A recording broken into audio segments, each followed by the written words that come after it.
Silo season 3 का नया episode drop हो चुका है, बोले तो एपिसोड 7, और बोल सकते हो कि ये सबसे इंटेंस एपिसोड था अब तक का।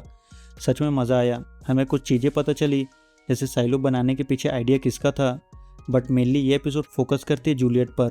उसे बहुत बड़े फैसले लेने होते हैं इस एपिसोड में, इस चक्कर में लिटरली उसकी लगी पड़ी है। और सबसे बड़ा क्वेश्चन ये है कि अब आगे क्या। तो चलो बात करते हैं साइलो के एपिसोड 7 के बारे में। तो चलिए शुरू से स्टार्ट करते हैं। एपिसोड स्टार्ट होता है यहाँ जूलियट लूकास और कैनेडी को बताती है कि उन दोनों को साइलो 17 में भेजा जा रहा है। उसने कमील को बताया है कि उन्हें बच्चों को वापस लाने के लिए भेजा जा रहा है, बट वो चाहती है कि वो पता करें कि पॉइजन कहाँ से आता है। यहाँ ये दोनों तैयार हो जाते हैं बाहर जाने के लिए, बट यहाँ कैनेडी की एक कंडीशन होती है। वो लूकास को साइलो 17 तक पहुँचा देगा, लेकिन वो अंदर नहीं जाएगा। उसके बाद उसे क्या करना है ये वो तय करेगा। नाउ यहाँ सब कुछ ठीक ठाक चल रहा होता है, तभी यहाँ जूलियट को सिम्स का एक नोट मिलता है, और आगे सिम्स जूलियट को बताता है कि कमील ने वाटर सप्लाई में विटामिन डी मिला दिया है, और बर्नार्ड के हिसाब से इसका असर तुरंत स्टार्ट हो जाएगा। सो उन्हें जो भी करना जल्दी करना होगा, उनके पास ज़्यादा टाइम नहीं है।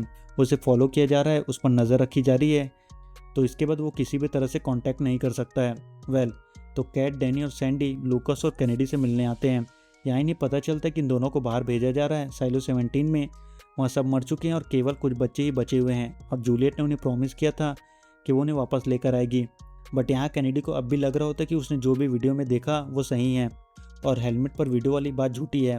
यहाँ डैनी कैनेडी की वाइफ के बारे में बताता है, डार्सी के बारे में, मतलब उसकी सोच के बारे में, कि वो बोला करती थी कि अगर वो कभी किसी की जान लेगी तो वो कैनेडी होगा, और अगर उसे कभी बाहर जाने का मौका मिला तो वो गाना गाते हुए बाहर जाएगी। वो आज़ाद होकर बाहर जाकर खुश होगी, फिर चाहे वो 1 मिनट के लिए ज़िंदा क्यों ना रहे। और फिर यहाँ जूलियट आती है और बोलती है कि तुम्हें अभी जाना होगा। जिसके बाद डैनी कैफेटेरिया की स्क्रीन बंद कर देता है। कैनेडी और लूकास को सूट पहनाया जाता है, और मार्था ने लूकास के हेलमेट में एक रेडियो लगाया होता है ताकि इनसे बात कर सके, और मार्था ने इन्हें कोड नेम दिया होता है ताकि अगर कोई इनकी बात सुनता है तो उन्हें पता ना चले, जैसे Martha Dispatch, Lucas Deputy Turley, Juliet Crane और कैनेडी काल्सो। बट यहाँ कैनेडी को उसका नाम पसंद नहीं होता। खैर, तो एयर लॉक ओपन होता है और ये दोनों बाहर जाते हैं, और मार्था इनसे कनेक्टेड होती है। बाहर जाते ही लूकास देखता है कि उसने जितना सोचा था बाहर उससे कई ज़्यादा बड़ा है, और कैनेडी देखता है कि बाहर तो कुछ भी नहीं है, सब खाली खाली सा है। और फिर ये दोनों आगे बढ़ते हैं और हिल के दूसरे साइड जाते हैं जहाँ बहुत सारी बॉडीज़ पड़ी होती हैं। तभी इन्हें कुछ बजिंग की आवाज़ सुनाई देती है, और मार्था और जूलियट इनकी आवाज़ सुनते हैं, और फिर इन्हें गन शॉट की आवाज़ सुनाई देती है, और इनका जो रेडियो कनेक्शन होता है वो उन दोनों से टूट जाता है, और इन्हें लगता है कि लूकास और कैनेडी वो दोनों मर चुके हैं। शायद यहाँ ये हो सकता है कि साइलो 1 ने इन्हें मारने के लिए ड्रोन भेजा हो, क्योंकि वॉइस ने कमील को बोला था कि कैनेडी और लूकास साइलो 17 तक नहीं पहुँच पाएंगे। एनीवे, तो वॉइस कमील को बताता है कि लूकास और कैनेडी को न्यूट्रलाइज कर दिया गया है। वॉइस बोलता है उसने जूलियट का वीडियो देखा था, उसने बॉडीज़ देखी थी, तो उसके साइलो के लिए ये बात जानना जरूरी है, और ये इस बात का सबूत है कि सेफगार्ड को रोका नहीं जा सकता। और उसे लगता है कि जूलियट सेफगार्ड को बंद करना चाहती है, तो उससे जाके बात करो। बेसिकली वॉइस का मतलब होता है कि अगर तुम्हें लगता है कि सेफगार्ड को रोक कर तुम बच सकते हो तो भाई तुम गलत हो, हमारे पास और भी तरीके हैं। खैर, तो कमील जूलियट के पास जाती है और उससे बात करती है, और कमील जूलियट को बताती है कि लूकास और कैनेडी साइलो 17 तक नहीं पहुँच पाए क्योंकि उनके सूट में गड़बड़ी हो गई थी, उन्हें जल्दबाजी नहीं करनी थी। और जूलियट बोलती है कि उसे सूट को बुलेट प्रूफ बनाना चाहिए था। और यहाँ कमील जूलियट से पूछती है कि क्या कोई और रीज़न है कि वो लोगों को साइलो 17 तक भेजना चाहती है। और यहाँ कमील ने अपने पीछे गन भी छिपा रखी होती है कि अगर जूलियट ने कुछ गलत बोला तो वो उसे शूट कर देगी। जूलियट बोलती है कि उन बच्चों ने उसकी जान बचाई थी और वो उन्हें बस वापस लाना चाहती थी। जिसका हमें दिखाते हैं कि डैनियल शार्लेट से मिलता है और उसे कुछ हिस्सा याद आ चुका होता है। और यहाँ सेनेटर थर्मन बोलती है कि उन्हें एक NDA साइन करना होगा, यानी नॉन डिस्क्लोजर एग्रीमेंट। इसके बाद उन्हें कल सुबह तक सब पता चल जाएगा, और जब तक वो ना कहें वो इस बारे में किसी को भी कुछ नहीं बता सकते। तभी यहाँ पेयर स्टेंसन आता है, और इन सब के पीछे इस बंदे का ही दिमाग होता है। और यहाँ स्टेंसन बोलता है कि उनके पास 2 ही रास्ते हैं, या तो वो साइन कर दे और वो सब कुछ जान जाएंगे, या फिर वो यहाँ से बिना कुछ जाने चुपचाप यहाँ से चले जाएँ। यहाँ शार्लेट ने पहली एग्रीमेंट साइन कर दिया था, वो जानना चाहते थे कि उसके साथ क्या हुआ था। और फिर हेलेन और डैनियल रेडी हो जाते हैं, जिसके बाद ये लोग प्लेन में जाते हैं। यहाँ शार्लेट डैनियल को बताती है कि विक्टर ने उसे बस प्लेन में चढ़ने तक की बात याद दिलाई है, उसके बाद का उसे कुछ भी याद नहीं है। नाउ यहाँ हेलेन हेनरी से बात करती है, उसे जानना होता है कि हेनरी की क्या स्टोरी है। सो हेनरी बताता है कि वो पहले आर्मी के सिगरेट डिपार्टमेंट में 20 साल था, फिर उसने अपना एक फॉर्म स्टार्ट किया जिसमें कुछ गड़बड़ियाँ हो गई, जिसमें उसकी गलती थी क्योंकि उसने उस पर ध्यान नहीं दिया, और इस बीच वो सेनेटर से मिला। एक कांग्रेस के तौर पर ये उनका पहला मिशन था, और वो उनका ड्राइवर था। हेनरी बताता है उसकी जॉब की कोई डेजिग्नेशन नहीं है, वो बस मेक श्योर करता है कि वो और उनकी बेटी सेफ रहे। इस बीच डेनियल डॉक्टर विक्टर से बात करता है और यहाँ डॉक्टर विक्टर डेनियल को अपनी स्टोरी बताता है। विक्टर बताता है कि जब वो एलए में रहता था तो उसकी एक बेटी थी लुलू, और वो ग्रैंड कैनियन देखना चाहती थी। एक दिन वो उसे वहाँ ले जाने के लिए निकला और वो ट्राई कर रहा था कि वो सनराइज से पहले वो साउथ रिम तक पहुँच जाए। वो बस यही सोच रहा था कि उसकी बेटी को कितना अच्छा लगेगा, बट उसे इतना जो नहीं लगाना चाहिए था। वो थका हुआ था और उसका एक्सीडेंट हो गया। डॉक्टर विक्टर बताता है कि शार्लेट के ऊपर जो भी टेक्निक वो यूज़ कर रहा है, ये सब उसने 30 साल पहले खुद के लिए बनाया था, क्योंकि वो भूलना चाहता था और उसने वक्त रहते सीख लिया कि वो चुन सकता है कि वो क्या याद रखना चाहता है और क्या नहीं। ईएमटी की रिपोर्ट के हिसाब से मौत के वक्त उसकी बेटी उसके बाहों में थी। ये चीज़ वो याद नहीं करना चाहता और ये चीज़ उसे याद नहीं है।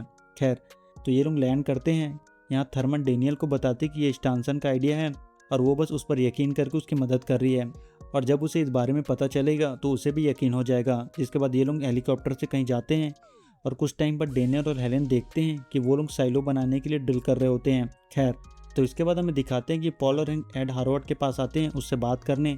ऑर्ला से पहले जो शैडो थी ग्लेंडा, वो एड की बेटी थी और ऑर्ला ने उसकी जगह ले ली थी। इस वजह से ऑर्ला की मौत के एक दिन पहले एड की ऑर्ला से फाइट हुई थी, इसलिए पॉल को उस पर शक होता है। एड बोलता है उसकी बेटी की सप्लाई का अगला शैडो बनना तय था और फिर ऑर्ला ने उसकी नौकरी ले ली। ग्लेंडा के पास इन सबसे दूर जिंदगी बिताने का एक मौका था, बट उसकी बेटी से ये मौका छीन लिया गया और ऑर्ला को दे दिया गया।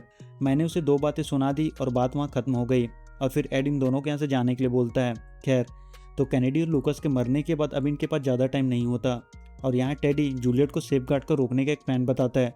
टेडी का प्लान होता है कि वो जुडिशियल के अंदर अपनी एक टीम भेजेंगे और वो लोग वॉल के साथ बॉम्ब लगाकर उसे उड़ा देंगे, और उसके साथ साथ वो पाइपलाइन भी खत्म हो जाएगा जिसमें पॉइजन भरा हुआ है, और फिर वो लोग उस पाइप को कैप लगाकर सील कर देंगे। इससे उनके पास जो सेफगार्ड का रिमोट कंट्रोल है उसे वो लोग फ्यूचर में यूज़ नहीं कर पाएंगे।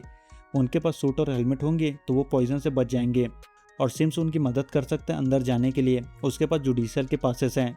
अब यहाँ इस प्लान के लिए लगभग सभी तैयार होते हैं, बट जूलियट इन सब के लिए तैयार नहीं होती, क्योंकि इसमें पॉइजन लीक हो जाएगा और जब तक वो लोग कैपिंग करेंगे बहुत से लोग मारे जाएंगे, हज़ारों लोग। सो जूलियट ये रिस्क नहीं ले सकती है और उसे सोचने का थोड़ा टाइम चाहिए। यहाँ सैली नोटिस करती है कि नॉक्स थोड़ा परेशान है और वो इस बारे में नॉक्स से पूछती है, और नॉक्स बोलते हैं उसे कहीं जाना है। एड ने नॉक्स को बताया था कि टनल में उसके डैड की मौत हो गई है। सो नॉक्स मार्क के पास जाता है। उसे जानना होता है कि उसके डैड की मौत कैसे हुई, क्योंकि एड ने उसे बताया था कि वो टनल में दबकर मारे गए। सो यहाँ मार्क बताता है कि उसके डैड मरे नहीं हैं। उसके डैड ने एड के लिए कुछ डिज़ाइन बनाया था। बदले में माइस में मरने वाला अगला आदमी रिकॉर्ड्स के तौर पर नहीं मरा और उसके डैड ने उसकी जगह ले ली। यहाँ नॉक्स मार्क से जो आदमी मरा था उसका नाम पूछता है। मार्क बोलते कि अगर उसने एड के काम में टांग लड़ाने की कोशिश की तो उसे गायब कर देगा, बट स्टिल नॉक्स बोलते कि क्या उसे उसका नाम पता है। खैर, तो बर्नार्ड कैट को बोलते कि उसे मिशन डायरी चाहिए। अगर उसे पता है वो कहाँ है और किसके पास है तो उन दोनों को उसके पास लेकर आओ। आगे बर्नार्ड जूलियट को बताता है कि उससे कोई मिलने आ रहा है। उन दोनों को लाइफ में एक जैसा एक्सपीरियंस हुआ है। उसने और सिम्स ने उसे दवाइयाँ दी थी, बट उन्होंने उसे दवाइयाँ देना बंद कर दी ताकि वो उसकी दवाइयाँ बदलने में एमी की मदद करे, क्योंकि वो इकलौती है जो समझ सकती है कि वो कैसा महसूस कर रही है। जिसके बाद बर्नार्ड जूलियट उसे मिलाता है और ये होती है ग्लोरिया। तुम्हें याद होगा कि ग्लोरिया को हमने सीज़न 1 में देखा था जब जूलियट उसे हॉस्पिटल में मिली थी फर्स्ट टाइम, और ग्लोरिया ने ही जूलियट को वो हार्ड ड्राइव दिया था और वो पहले रेबिलियन फ्लेम कीपर की एक मेंबर थी। यहाँ बर्नार्ड बोलता है वो 2 चीज़ों को सबसे ज़्यादा खतरनाक मानते थे जिसे वो सबसे ज़्यादा ढूंढ रहे थे, और वो दोनों पुराने टाइम के लाइफ के बारे में डॉक्यूमेंट थे। पहला था एक डायरी जिसे आईटी के सभी हेड पिछले 300 सालों से ढूंढ रहे हैं, बट वो उन्हें कभी नहीं मिला। और दूसरी चीज़ थी मिशन डायरी। मिशन एक बंदे का नाम था जो एक पोर्टर था जो 140 साल पहले रहता था, और रेबिलियन के टाइम वही वो गन पाउडर लेकर गया था जिससे सीढ़ियाँ उड़ाई गई थी। और फिर ग्लोरिया जूलियट के मिशन के डायरी के एंड को पढ़कर सुनाती है, जिसमें लिखा होता है कि रेबल के बाद वो सब कुछ भूल चुका था और धीरे धीरे वो चीज़ें भूलता जा रहा था। एली उसके साथ थी, लेकिन ऐसे बहुत से लोग थे जो अकेले थे और उन्होंने खाना पीना छोड़ दिया और उन्होंने सीढ़ियों से कूदकर अपनी जान देना स्टार्ट कर दिया। और अगर वो किसी दिन एली को भूल गया तो वो भी यही करेगा।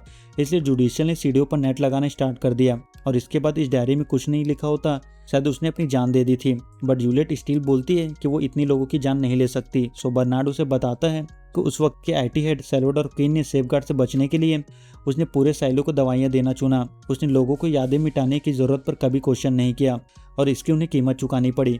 क्वीन के हिसाब से बुलाने वाली दवाइयों से जो टेरर पैदा हुआ उससे 2000 लोगों की मौत हो गई थी, और अगर उसने कुछ नहीं किया तो इसकी कीमत यही होगी।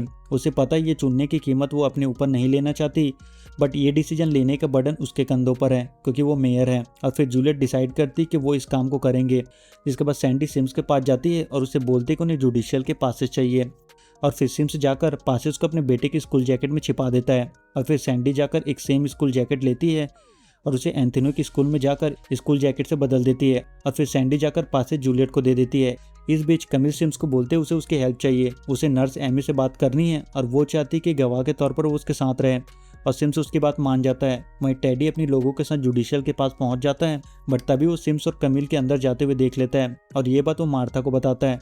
जूलियट यहाँ सोच में पड़ जाती है, बट बर्नार्ड उसे बोलता है कि ये मौका उसे दोबारा नहीं मिलेगा और जूलियट उन्हें आगे बढ़ने के लिए बोलती है।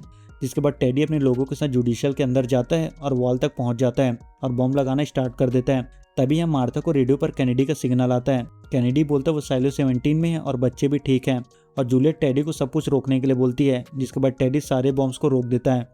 वहीं कमिल और सिम्स एमी के पास आते हैं और यहाँ कमिल सिम्स को बोलती है कि उसने उसे सब कुछ बंद करने के लिए बोला था, फिर भी उसने उसकी बात नहीं मानी और उसके बेटे को यूज़ किया। वो जैकेट जो वो लेकर आया था वो उसका नहीं था। और सिम्स यहाँ कमिल को बोलता है कि विटामिन डी पानी में डालना बंद कर दो। तभी यहाँ कमिल एमी के ऊपर गन पॉइंट करती है और सिम्स को बोलती है कि उसे सच बताए। सिम्स बोलता है उसने इन सब से बहुत बुरा किया है, चाहे वो सही हो या नहीं, बट उनका बेटा ये डिजर्व करता है कि उसके माँ बाप में से कोई एक ऐसा हो जिसने किसी की जान ना ली हो। और एपिसोड 7 यहाँ से खत्म हो जाता है। सो इसी के साथ इस वीडियो में इतना ही। मिलते हैं अगले वीडियो में, तब तक के लिए गुड बाय।